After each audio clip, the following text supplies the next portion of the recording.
mula dito sa ilang pagsubok na pinagdadaanan nyo or patuloy na pinagdadaanan ng ilan sa inyo. Tayo po ay general reading.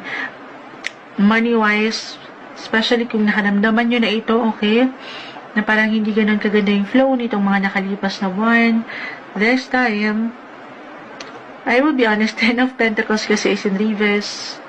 Pero magta-try kayo. Andito on fire pa rin. Kung meron pumapasok, yes, andyan yung blessing of work, sumasang-ayon. But at the same time, meron at meron ding lalabas. Pero, may suporta. Hindi kayo dito nag-iisa. Especially couples in your relationship. Ayan. At dito, mas magiging inspired kayo, mas aangat yung diskarte para tuluyan, maharap, magampanan ilang bayarin. Okay? Meron at merong papasok claim natin. Meron at merong papasok na energy.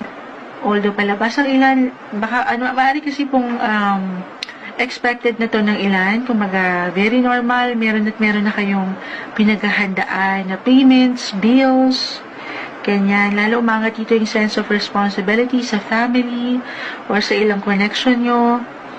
So, hindi nagiging madali, pero may paraan, may solusyon, kasi nga po, andito yung blessing of work. Yes, guys. So,